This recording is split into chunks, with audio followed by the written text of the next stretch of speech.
Wanikisak, Asko Wikwasan, Kulamasi, Sego. Hello and good morning, all my relations here and afar.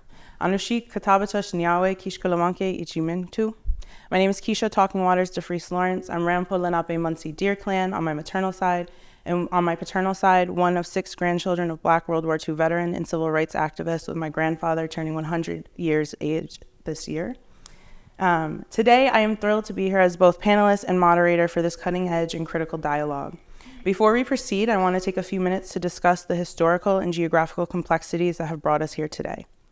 Turtle Island is home to a diverse population of indigenous tribal nations, villages, and First Peoples. Turtle Island is the cradleboard of a deeply intricate ecosystem and our more than human relatives, with some with wings, fins, others like us, and some appearing to be invisible. The Eastern Woodlands is the vast land and waterscapes east of the Great Plains and below the mighty Arctic.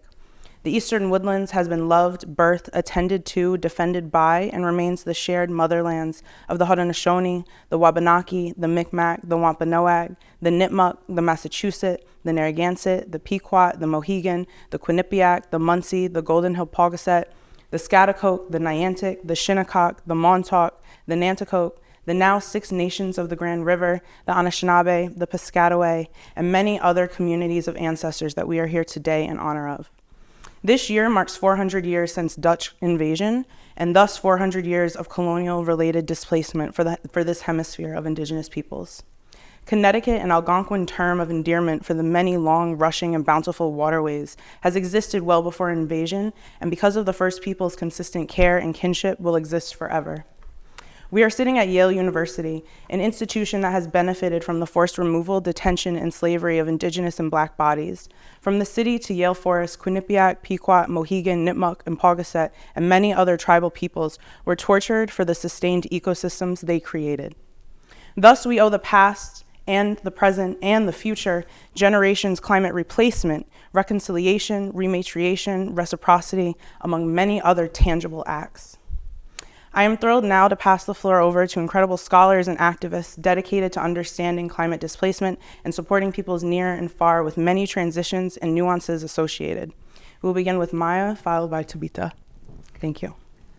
Thank you for that. Hi, everyone. Thank you so much for coming. I hope that you find the panel interesting, and I'm really looking forward to your questions. My name is Maya Prabhu. I am a psychiatrist. I'm an associate professor in the Department of Psychiatry at Yale, and I've worked with resettled refugees here in Connecticut, but also individuals seeking asylum abroad. And I'm also an attorney. I don't practice law anymore, but I work alongside real attorneys in the Yale Law School in the refugee clinic, and the legal teams there assist individuals seeking refugee status in the United States. And there's other work which we'll talk about, but I thank you for coming.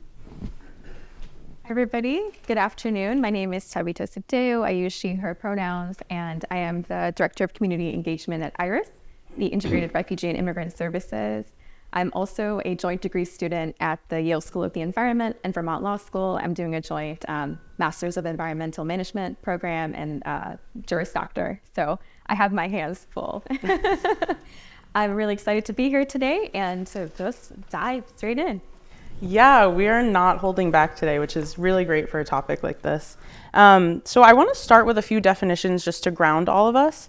The term climate refugees has been used since about 1985 in terms of the United Nations Environmental Program. And in particular, expert Assam El-Hinawi defined climate refugees as people who have been forced to leave their traditional habitat temporarily or permanently because of marked environmental disruption. I'm curious for your work, how you view that term in comparison to climate migrant, which we think about as people who leave their habitual homes due to sudden or gradual alterations in the natural environment related to at least one of 3 impacts: sea level rise, extreme weather events, drought, and water scarcity. So I'm curious for your work and the experiences that you've seen from various types of people and families and communities, how do you work around these 2 definitions? Well, all right, I'll start. And so I think it's important just for the audience to know that what is the term, and trying to figure out the right term to identify a huge category of persons who are going to be displaced due to any number of factors is in fact a highly complicated and contested issue in the legal world. So the term climate refugee, by the way, is not a legal term. It's not used in international, there's no international covenant or convention on climate refugees, unlike the Convention on Refugees 1951, which delineates a basis for individuals who are seeking asylum elsewhere, who have to leave their country of origin, and who have a well-founded fear of persecution. And there's no space for climate in that 1951 Convention on Refugees, but it's also one of the most fully signed on to sort of adopted international accords that there is. So one of the big challenges facing sort of thinking about what's the appropriate policy response, what's the appropriate legal response at every level, national, international, local, is how are we going to define climate migrants, and what rights do they have, and therefore what obligations will states and communities ultimately have to them. So for my work, because I work with resettled refugees as a clinician, but also working with those trying to settle abroad, we use the convention, which does not include the term climate. But we're also thinking broadly about what other mechanisms are we going to have to develop legally to think about large flows of people. I know we're going to talk about numbers later, but how are we going to define who they are? And I'll come back to this idea of why it's really complicated to figure out who exactly is a climate migrant as well. You want to take it from there? Yeah, absolutely. Completely agree with everything that you've just said. I think on the ground here in New Haven, or really in Connecticut, it's difficult because you see that folks are coming from similar countries, right? So right now we are receiving clients from, for instance, let's say Ecuador, right? Or countries from the dry corridor in Central America. And you might see that some folks have refugee status. You see some folks have, they're trying to seek asylum. You have folks who don't have anything. And then you have folks who have temporary protected status, right? You have all of these pathways that are uber complicated. And the thing about environmental migration, climate migration, is that it's so multifactorial, right? So sometimes people move because they foresee something happening, right? And so the question is, how do you make that determination? Is it something that's a slower onset, right? Or does it have to be like something huge and dramatic, like a ginormous hurricane, right? A tsunami, right? At what point can one be able to claim that they're being displaced because of climate change, right? And so I know we'll talk a little bit more about this too, about who gets left behind, but we are seeing just tremendous confusion on the ground and in the ways that we are supposed to be helping. We're not sure. And the government, although we work quite closely, they're also not really sure of what we should be doing on the ground. All we can do is just try to do our best and help people who are coming to the door. You sort of raised the distinction. Let me just sort of delineate that point. So when we're thinking about climate change events, right, we're thinking about acute onset, sudden storm events. So think of hurricanes, cyclones, a wildfire, versus some long onset events, rising sea levels, which may ultimately entirely drown out an island and force an entire population to think about moving somewhere else, or drought, or desertification, or salinization, or increased salinization, which will ultimately decrease shorelines and increase, maybe destroy livelihoods.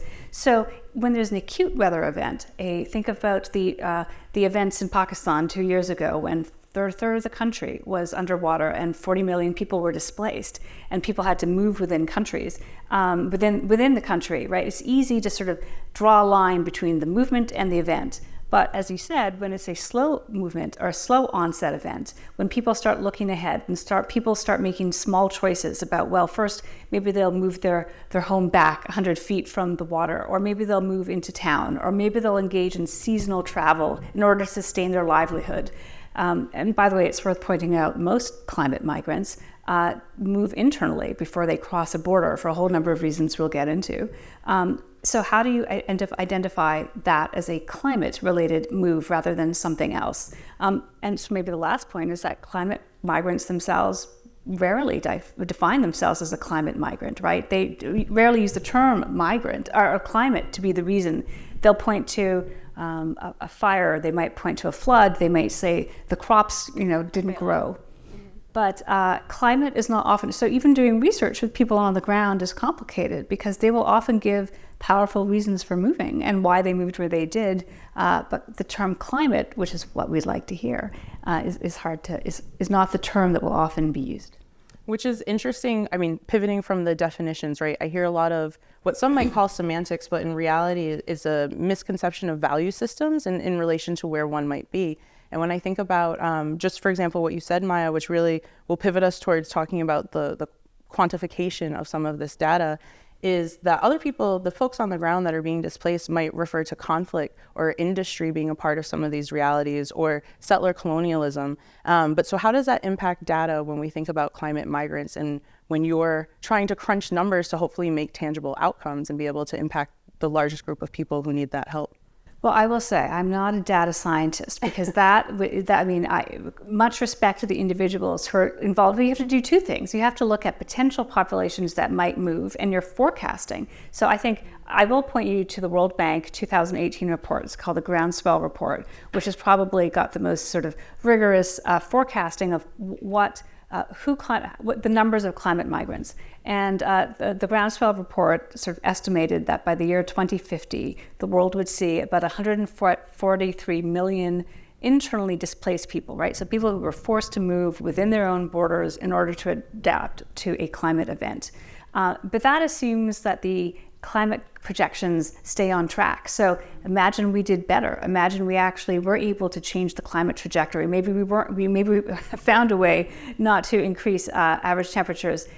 Then the numbers might be lower than that. On the other hand, say we fail to meet our carbon forecasts or our Fahrenheit forecasts, and we have more catastrophic events. The numbers internally could be more than 143 million. And I'll note that the three areas of the world the World Bank report identified were sub-Saharan Africa, South and Central America, and Southeast Asia and South Asia. But the numbers cross borders are much more complicated and hard to estimate because, as we said, issues of border policies. Will countries let you in? Will people travel to places where they have networks? We can talk more about why it's such a multifactorial issue, but there are numbers between that range up to 1 billion people who may end up being forced to cross a border because of climate. So not small numbers. No, not small numbers at all. And numbers that we see, whether it be from what is considered the border issue in the United States of Mexico and mainland US, in terms of how people of indigenous variations and sovereignties do or don't get identified in these counts, and how in turn also on the flip, where TEK is or isn't included in some of this data and solutions. When I think about especially the wildfires coming from out of Minnesota and nearby Canada the past few years, and how dam removals and allowing beavers to be a part of the environment has actually changed climate projections for this year and upcoming wildfires. Which I then want to throw it to Tabitha in terms of when we once again think about historical and political layers and how that impacts data. Is there anything that you can share from your work and the various refugee climates that you see? Again, if they're not using climate, what words are they using? How are they really coming in terms of help? Yeah, thank you for that question. And what I'd like to do here is just talk a little bit about my homeland, which is Guyana in South America. And I see that Mr. Chris Schweitzer is here in the crowd, and I was an intern for him a few years ago, and he let me write a little bit about that experience. And so just very grateful for that pathway really into this work and feeling empowered to tell my story here. But Guyana in South America, it is a former British territory. Before that, there were lots of fighting with the colonial powers. So we're thinking the Dutch, the British, the French, the Spaniards, the Portuguese, really everybody. And what happened was that in order to get into Guyana, they cleared all of our natural mangrove, right? And this was the Dutch. And what do mangroves do, right? They do a lot of really amazing things for the ecosystem, first of all. But the other thing that they do is that they help to break up wave action, right? When there's like issues with sea level rise, right, or overtopping, it helps to break that up. And so that natural defense system was taken away, right? It takes centuries, maybe thousands of years to build out mangrove forests, right? And it is a specific type of an ecosystem to be able to do that, right? You can't just grow mangroves just to grow mangroves. And so now that has been taken away. Then what happened was that different colonizers decided that they wanted to have sugarcane plantations, right up against the port, so that ships can come quickly, right? So it's all about ease and accessibility in order to participate, right, in hyper-capitalism, right, and to trade and to extract from the land and to extract from Black people, from people of Indian descent, people of Chinese descent. They brought over folks from all over the world into Guyana. It's pretty common throughout the Caribbean that you have folks who were brought from multiple territories around the world, right? Fast forward to today, after we have gotten independence from the British, the majority of where folks live is right there on the coast, right? These are vestiges of slavery, right? And it's up against the water, we're going underwater. Who will be responsible to pay for any kind of like relocation, right? For planned relocation or for infrastructure. I know we'll talk a little bit about infrastructure. Who pays for that? You know, I like to point to climate reparations in this case, right? It is a hyper complicated issue, but you know, Maya was talking about salt water inundation. Because so many of us live up against the coast, the farms are also up against the coast, right? And so when there's overtopping, right, whenever all of these things happen, the land just becomes saturated with salt water, and then you can't grow there anymore. So what I'm seeing on the ground and, you know, within my community in South America is that people are starting to move closer inland, right? But while there's flood on the coast, there's then drought inland, right? And there's not as much infrastructure like roads and social services and things of that nature. And so people, to answer your question, people are saying things like, yeah, I can't grow anymore. Everything's becoming flooded, and the word climate doesn't quite come up. But that's kind of one example, just like one case study of what's happening, right? And these kinds of things are happening all around the world. I think it's really critical how you just tied the coastline to inland, right? And I think a lot of times, especially in the US, folks that might be inland, they don't perceive the erosion or other issues like desalination to be something that directly impacts them. But as you've just given from your homeland case study, the reality that I also heard was a lot of that food apartheid and food sovereignty is also being a part of, and that agricultural power that folks can have for themselves as being a part of their climate displacement or in climate migration in total.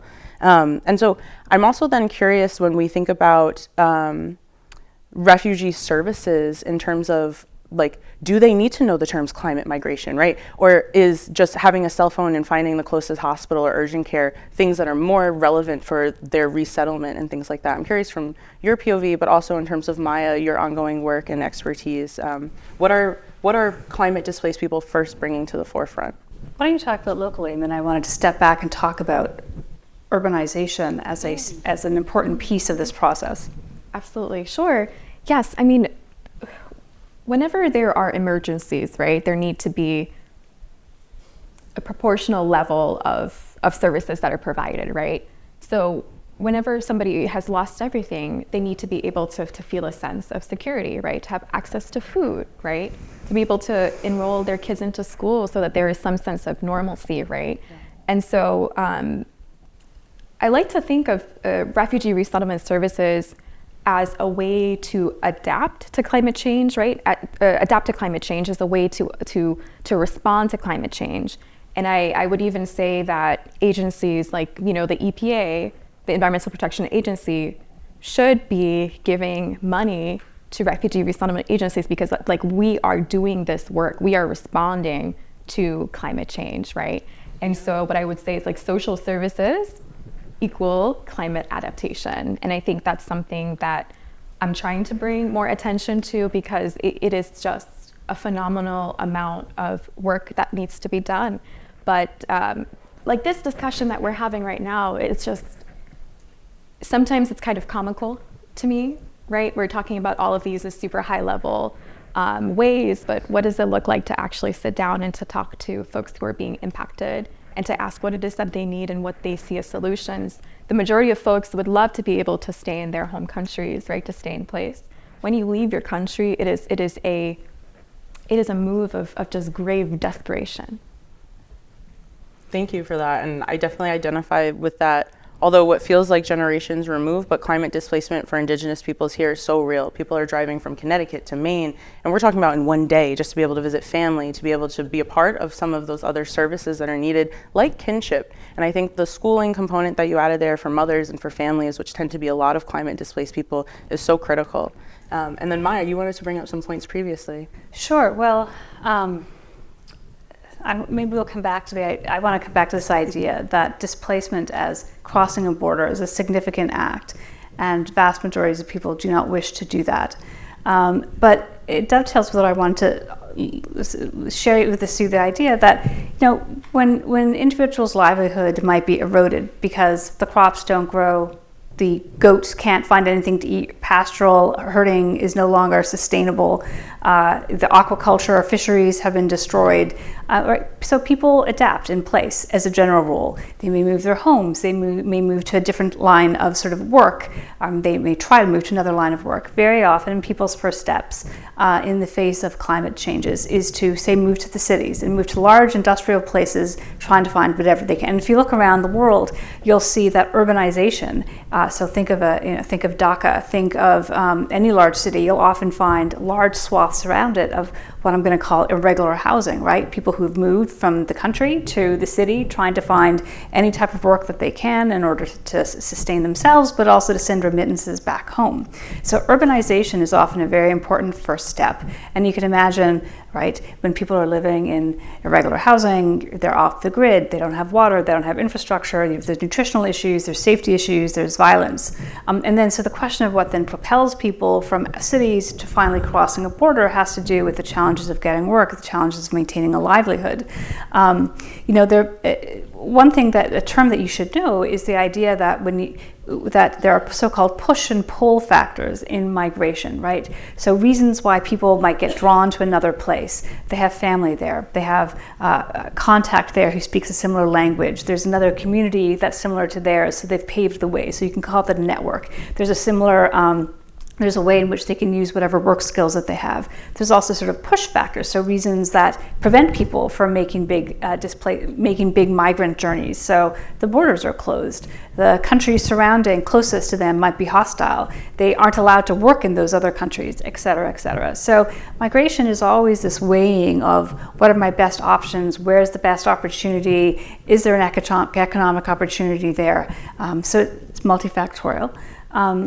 And I think even in locations where individuals and communities know that there will have to be a significant movement of a community, where planned relocation might be an important option, it is very hard for communities to want to move, right?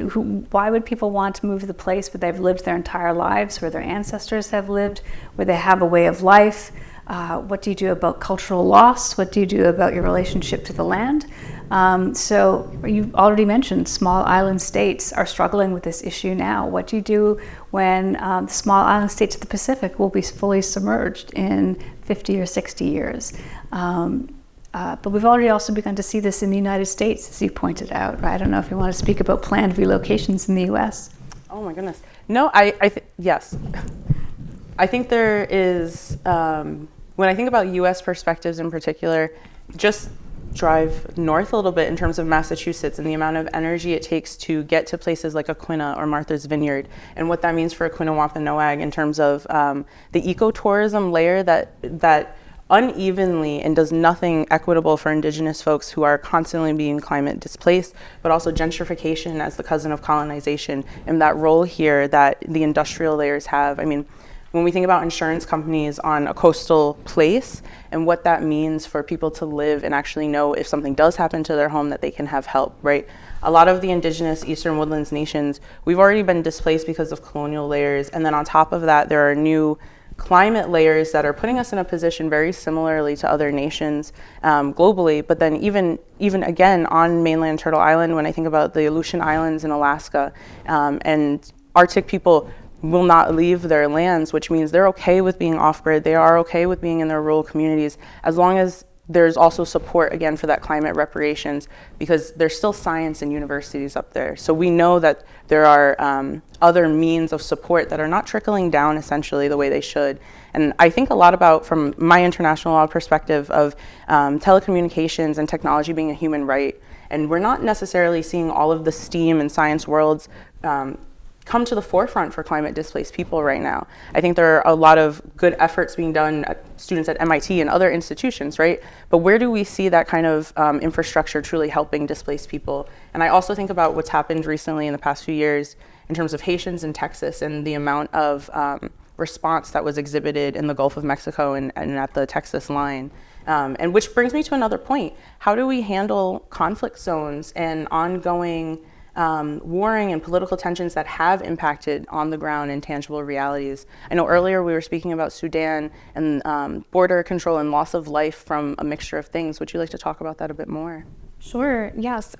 So Amali Tower, who is the executive director of Climate Refugees as an organization, was reporting about the new United Nations report that dropped, that there's now 120 million displaced people in the world. That represents 1.5% of the global population, right? And it's the 12th year in a row that the number of displaced people has risen, right? It's just incredible. And she also reported that there were 50 Sudanese nationals, right, refugees, who were trying to cross from Sudan into Egypt, and they all died from heat stroke because it was over 120 degrees Fahrenheit. Right? So we're seeing people flee from violent situations, right, just to enter more precarious situations that involve the environment. And so what does that mean? You know, I just can't believe that this is not being covered more fully. This was like 4 days ago. Well, I think people have gotten inured, right? I mean, if we opted not to do a PowerPoint to make it feel too formal and didactic on a Saturday afternoon, but one of the things that I often show in a class is, like, how do people start thinking about issues around migration, climate migration or otherwise, mostly because they see these viral photos that look really catastrophic, right? Individuals coming over the southern border, climbing over the wall, individuals filling up boats in the Mediterranean, capsized boats in the Mediterranean. Occasionally we'll see an image that haunts us, like the toddler from Syria who died on the Turkish coast, and people thought that would change the dynamic. So, you know, in answer to your question, but then it's in the media, right? The pictures are in the story, or the stories are in the media for 2 days, and then we've moved on to the next sort of catastrophe. And I was just sort of thinking, when you were talking about the nexus between climate and politics and climate and political persecution, what came to my mind was thinking about the Rohingya refugees, right? So 4 years ago, you would see these photos of terrifying, tragic photos of Rohingya refugees, right, fleeing Myanmar from a ethnic genocide conflict and tremendous sexual violence as well. And so you had over 1 million people who landed in Bangladesh, ending up in these sort of resettlement areas. And then individuals, there was tremendous loss of life, because then just because of where they're located, they were subject to landslides and death from waterborne diseases. And now the Bangladesh government has moved large numbers of those Rohingya refugees, have already fled political persecution, to an island in the Bay of Bengal, which in and of itself is also subject to cyclones. So you move from one crisis to another crisis to another crisis. And the truth is that many humanitarian disasters are multifactorial. You see the political conflict, you see the climate challenges, and ultimately you still have a humanitarian disaster. Who talks about the individuals who are on the island of Nauru, right? We don't talk about it here, but it continues to be a political issue in Australia and New Zealand. So unpacking all the factors is always complicated. It is always complicated, and I think a lot of what you just spoke to was some of the immediate climate healthcare implications of disaster and other things, but I also think about the long-term ones. So people where we're going through phases of heat waves here, right? And so what does that mean later on when my children who will be 4 this year instead are 25 and maybe have kidney issues? Who's to say that's not from their bodies heating up over time through these different heat waves? How are we kidneys and livers are some of the first things when we think about people who have suffered from long-term overheating exposure. And so, yeah, that climate health and human health component, and then also the environmental health, right? Because if we're suffering from that way, then there are other species suffering in that way. There are other water systems suffering. I mean, water is hydrogen twice in oxygen, right? If we remove any one of those or something else hits those layers, then we've also killed another relative. And I think there's only so much we can do for water displacement and maybe some of those other ecological kin. But I think the health layer that you both have spoken to in certain ways is really impactful. And I'm curious if you want to speak a little bit more about that. I know that goes a little bit maybe towards our climate reparations and solutions category, but it is something that I think is on people's minds nowadays. Well, maybe I feel like being a physician here and saying, everybody, it's going to be very hot in the next week and a half, so please take care. But this issue of heat waves, there's absolutely no doubt that with increased heat and extended heat waves, you see increased morbidity and mortality. Obviously, of the most vulnerable populations first, right? People who don't have appropriate housing, people who don't access to cooling of any type of sort, but even individuals who you might not think of as especially vulnerable become vulnerable when you reach temperatures of 100, 115. I was traveling in South Asia just last week. It was 119, 120 degrees, and I had never felt that intensity. And when I came home, people said to me, I couldn't live there. And my response was, we all might have to live in that kind of temperature, right?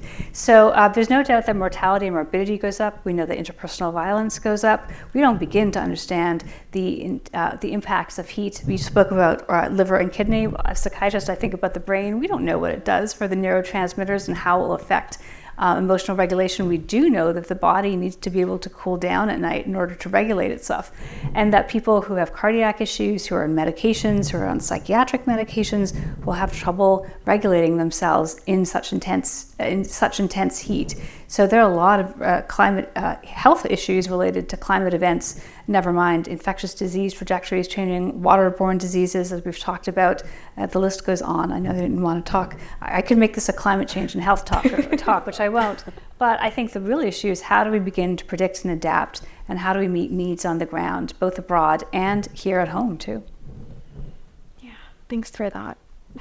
Well, that's so I thought that would be you talking about what you're seeing, because I know this comes up every year with your resettled refugees. Absolutely, it does. And we were talking earlier about what does it look like to find affordable housing, right? What does it look like when folks come? You have immigrants, you have refugees who need to find housing. I have increasingly become concerned about where refugees are being resettled within New Haven, for example, right? And kind of like what I see is that folks, we find affordable housing that tends to be in environmental justice communities, right? And so we also are living in an urban area, right? Urban heat island effect is absolutely a thing, right? That happens. We have one of the highest energy costs, right? The state of Connecticut. And so what does it look like for people to have access to cooling, right? Cooling devices within their homes, right? And it's arguably a medical need now. Absolutely, right? And if folks can't afford their energy bills, right, barely be able to afford their rent, right, all of these things just kind of start to compound. And that's just heat, right? Like if you're on insulin. Absolutely.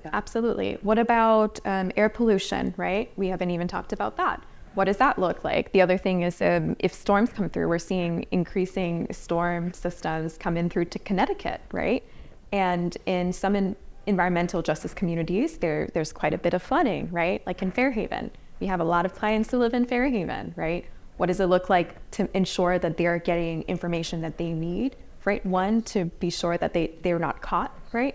And then also, what does it look like for just like information justice, right? So that they know what the resources are. Are they getting all of the information in a timely manner, right? So it kind of also goes back to like, what does urban planning look like, right? To receive populations of folks. These are all things you have to think about, right? It's really every aspect of living in a city.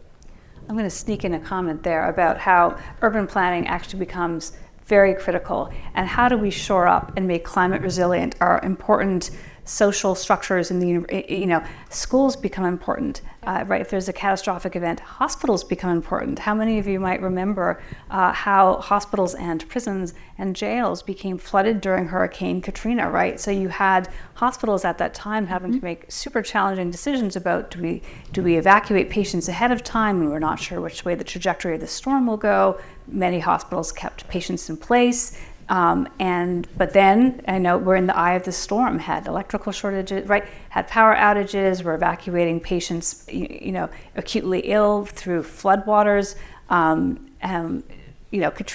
Hospitals have still now rebuilt to be water resilient.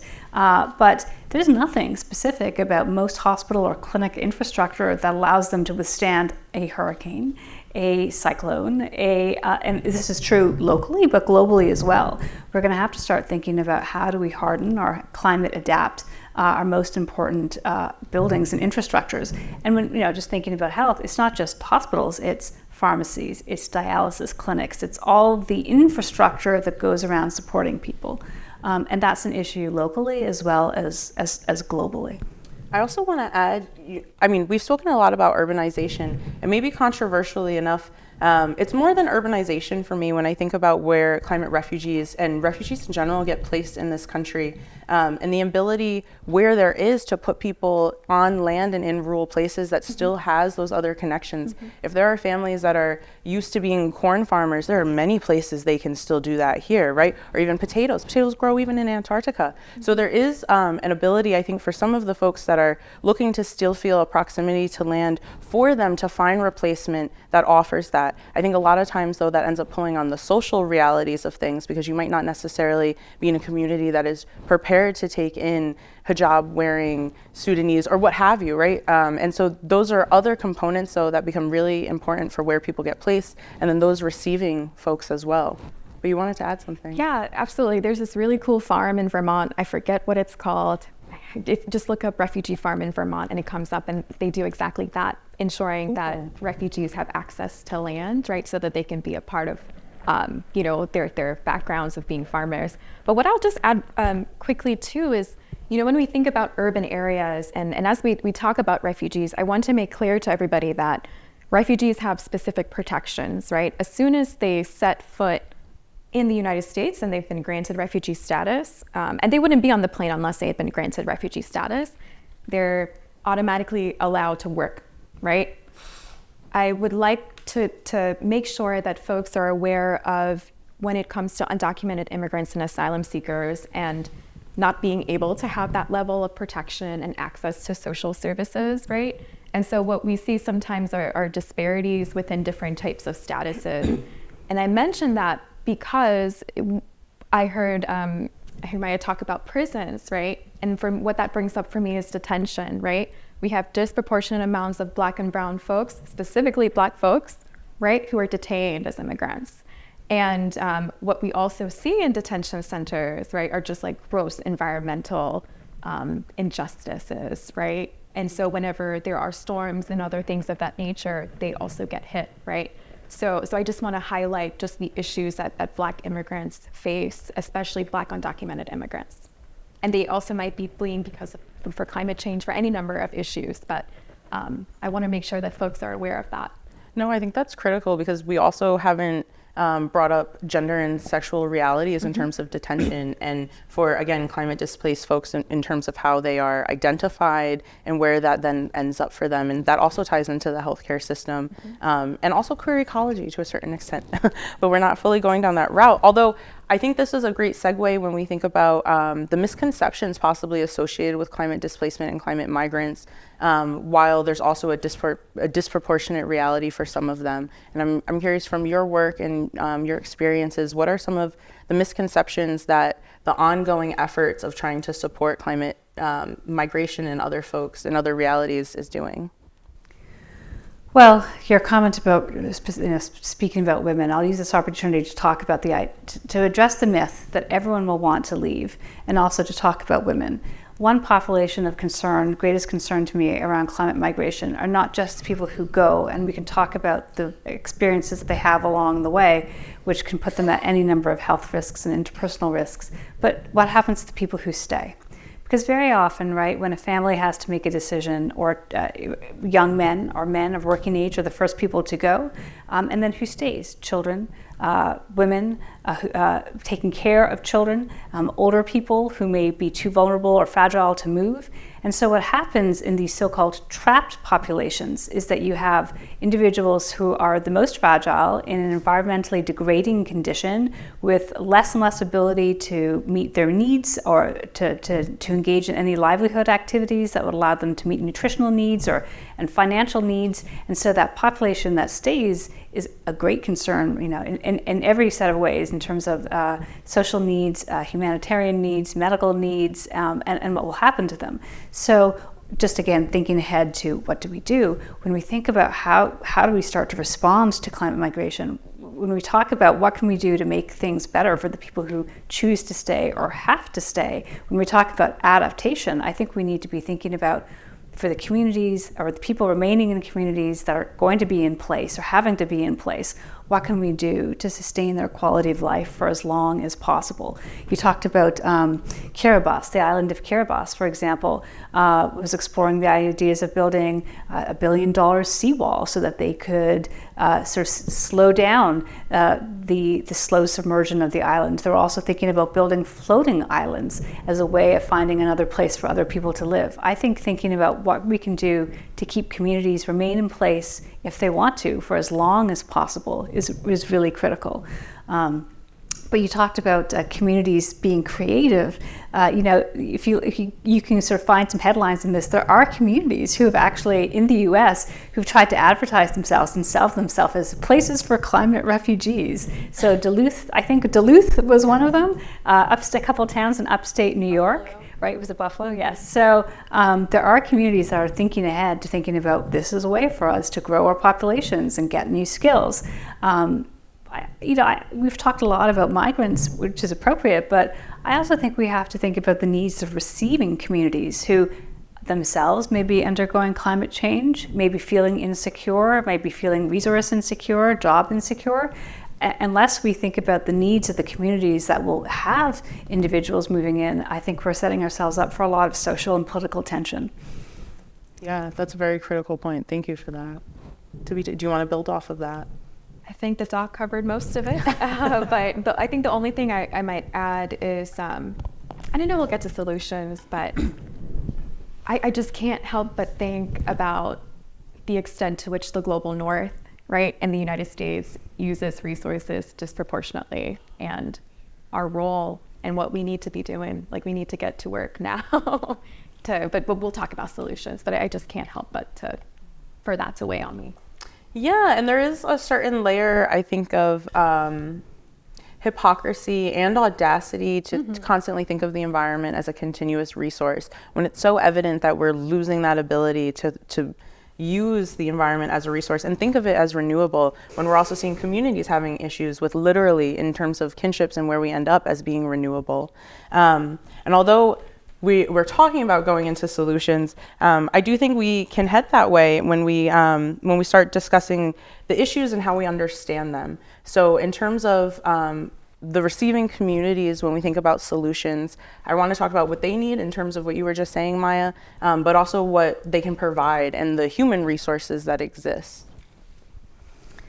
Right. So I think we're always back to basics. We have a lot of data following people who are displaced, internally displaced from Hurricane Katrina. You know what the number one contributor to good mental health outcomes after a move? Stable housing. I mean, stable housing is an issue, not just for people who are displaced, who've had a journey, who've been a migrant, but for communities, right? Nothing upsets the receiving community more than not being able to buy or rent or find housing in their own place. So I think this issue of how do we think about creative housing and enough housing is just going to be a domestic issue. We already see it being an issue, political issue, and I think it's going to be the key to stabilizing communities that are in flux. There's no doubt that there's going to be huge health needs for people who have had a long, migrant journey. I don't see how we end up meeting the needs of local populations and new populations without vastly expanding our ability to healthcare services and beyond. And we're going to have to think of a lot about creative vocational activities, right? I mean, migrants bring skills.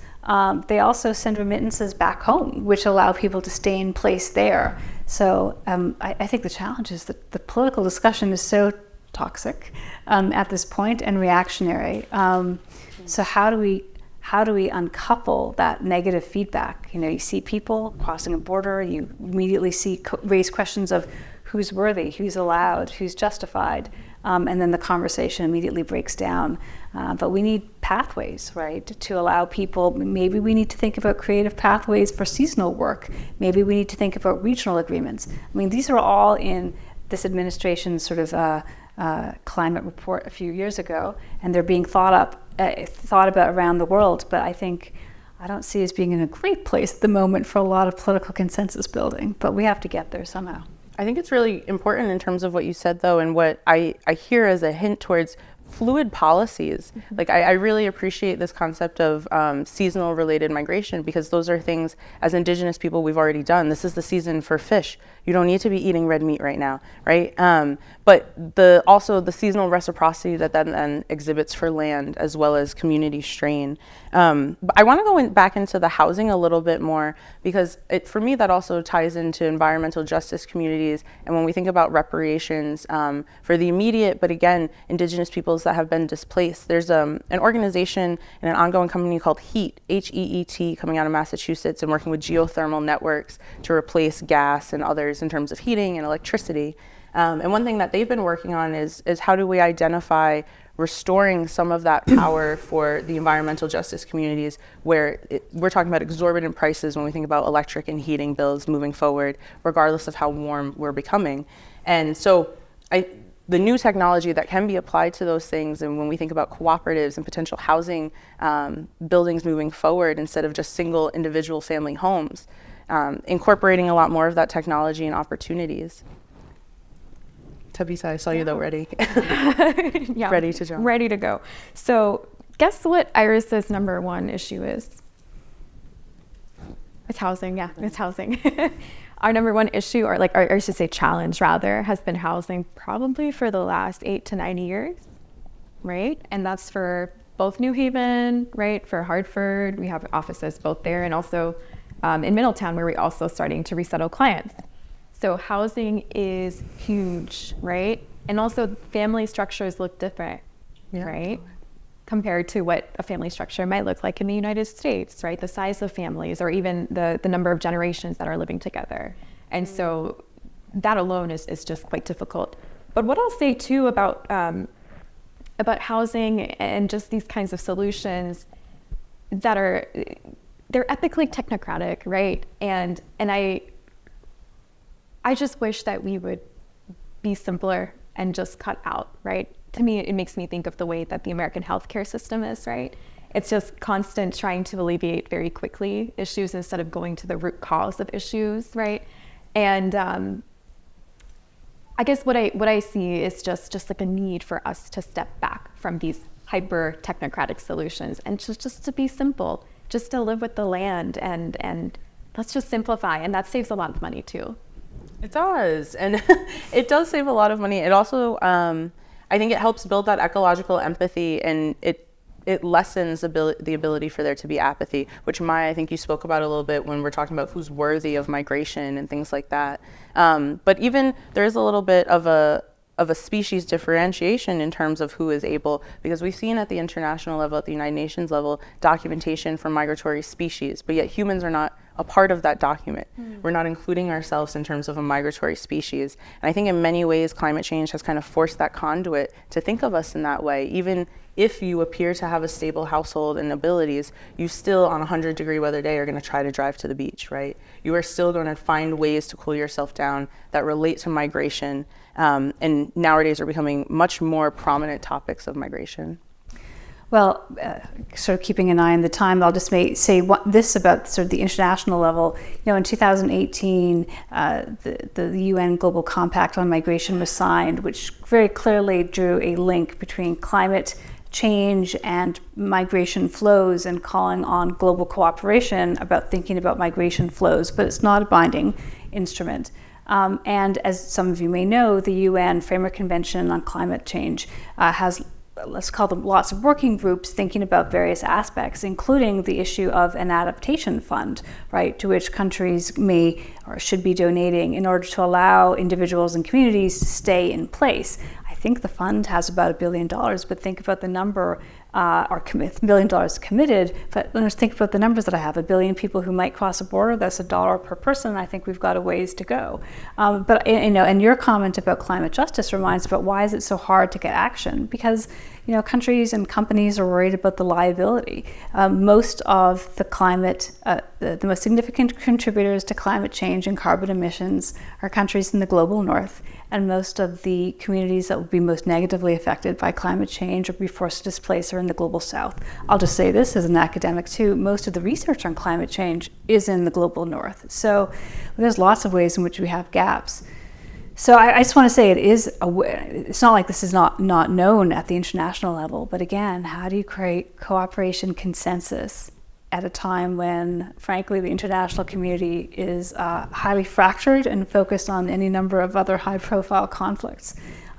So we're back to what we can do locally and regionally. Yeah, that place-based is being so critical, even if that place appears to be dissolving or moving. Tabitha, did you have any closing remarks before we open up for questions? Yeah, absolutely. I, of course, agree with everything that's been said. I think, too, it is up to the community and someone who, whose job is community engagement. I can't not say that. There are programs like, there's this new program called Welcome Corps, right? And what that is that it allows for communities to come together and to decide, like, yes, I'm going to welcome a refugee family into my community, no matter what city you're in, right? And so it's really up to us. It's really up to us to step forward, and especially as Americans to say, I'm responsible, right? I have contributed to this, whether personally or ancestrally, and I need to do something, and this is something that you can do. You can welcome people. You can welcome people into your community, whether if you're donating money to the cause, but also you can roll your sleeves up and do that work. And that's something that IRIS, for example, does. We train folks to be able to do that. And, there's a couple of different components. But we just have to do things as a community and decide that we are going to band together, right? Because we see that things do not work on the international level. So we just got to go bottom up. Yeah, where politics gets in the way, people will hopefully fix that in so right. many ways. Thank you all so much. That concludes our time. And I have some gifts for you all. Thank you all. Thanks, everybody.